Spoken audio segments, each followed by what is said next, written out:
We're going to look at the Pythagorean identities, which is a little different than your Pythagorean theorem. So if you remember, your Pythagorean theorem is a squared plus b squared equals c squared.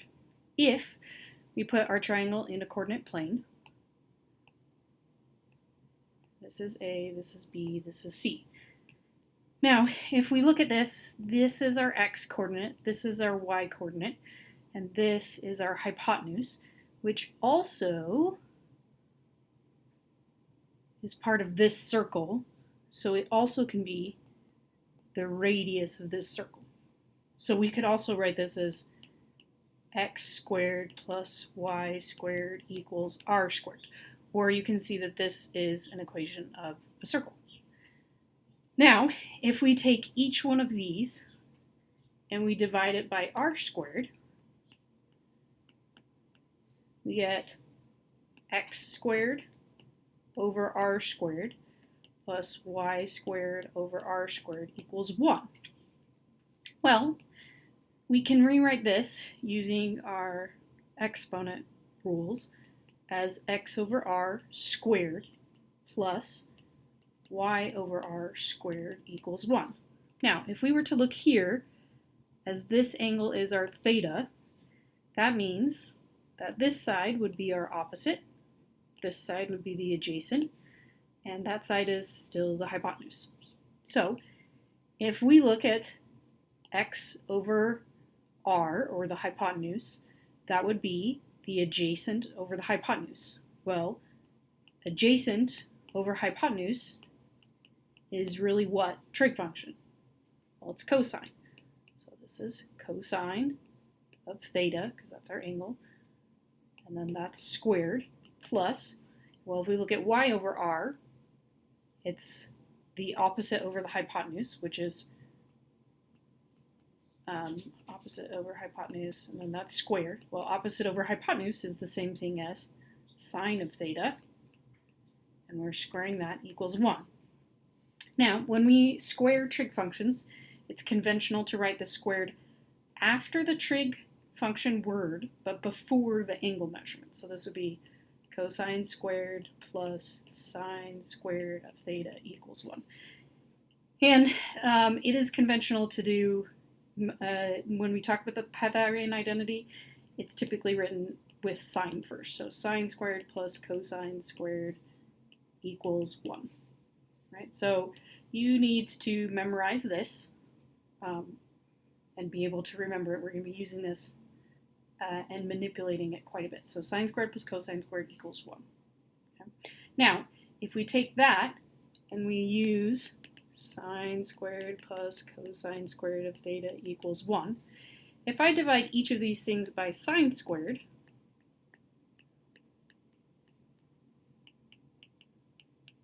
sine squared divided by sine squared is 1.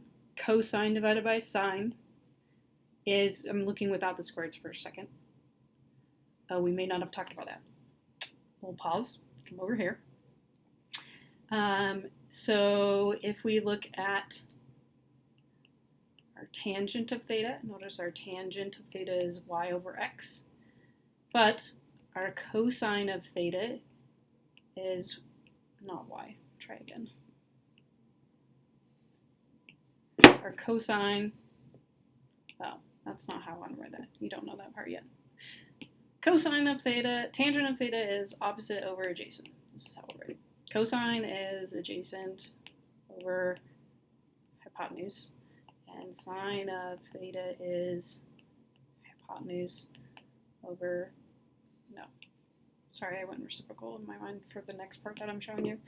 Opposite over hypotenuse. Okay. So if we were to look at tangent, notice it includes the opposite and it includes the adjacent. Right? So what happens is that I could really rewrite the tangent of theta as cosine over the sine of theta. Okay, I went backwards again. I'm struggling this morning. As the green, so we'll do the sine of theta over the cosine of theta. Now, if we simplify sine and cosine of theta is really opposite over hypotenuse.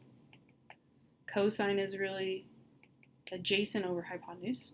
This is a complex fraction. So to simplify our complex fraction, we flip this. So this turns into hypotenuse over adjacent, and we multiply. But notice what happens to the hypotenuses. They cancel, which ends up giving us opposite over adjacent, which is what tangent is. So our tangent of theta, oh, I just got rid of everything. Our tangent of theta is the same thing as sine of theta over cosine of theta. Similarly, our cotangent of theta, cotangent and tangent are reciprocals, will end up being the reciprocal of this one. So cosine goes on top and sine goes on bottom. Okay. So we call these our quotient identities. You also need to know these ones. So you should write these down somewhere. Quotient identities, tangents, sine over cosine, cotangents, cosine over sine. Okay. So we'll need to remember those. So now if we go back and I rewrite, we've got sine squared plus cosine squared of theta equals 1. Okay. So we had, I think we divided by sine first. I don't actually remember, but if we did the other one, we'll get to the other one in just a second. Okay. So sine squared divided by sine squared is 1. Cosine over sine, notice cosine over sine goes with cotangent. So this will be plus cotangent squared of theta. And then 1 over sine, that means that it's the reciprocal of sine. Well, the reciprocal of sine is cosecant of theta. So we get this new theorem, new identity. This is another Pythagorean identity. You should also memorize this one. Then, if we do, again, sine squared of theta plus cosine squared of theta equals 1, if instead of divided by sine squared, we divide by cosine squared,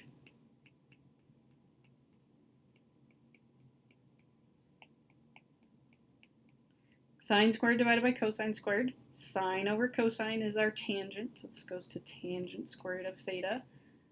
Cosine squared over cosine squared is 1.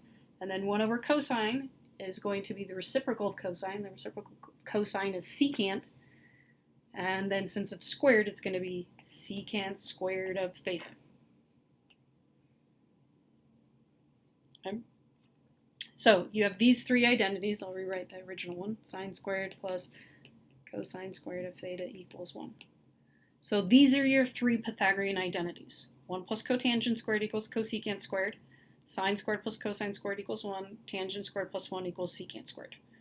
So I do help myself remember this one, that the cotangent and the cosecant, both of them start with C's, so the C's go together. You do have to remember that it's not a cosine, so you do have to remember that part.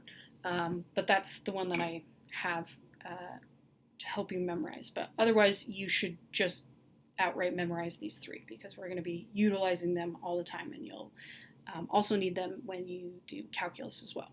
So those are your Pythagorean identities. And if you've forgotten, I'll just write your reciprocal identities. So sine of theta is the same as the cosecant of theta. 1 over the cosecant of theta. Cosine of theta is the same as 1 over secant of theta, and I want to write tangent of theta actually. Tangent of theta is the same as 1 over cotangent of theta. These are your reciprocal identities. It's also true the other direction, so cosecant of theta is the same as 1 over sine of theta. Secant of theta is the same as 1 over cosine of theta, and cotangent of theta is the same as 1 over tangent. I wrote too low. We'll come up here. Cotangent of theta is the same as 1 over tangent of theta. So those are the identities that you should be familiar with. These ones are your reciprocal identities. These ones you should already know. So if you didn't know those, that's what they are. I like to help myself remember the reciprocals because the S's and the C's flip-flop. So sine goes with cosecant, cosine goes with secant. I can't underline these because I went too low. So the S's and the C's go together. So that's how I like to remember it.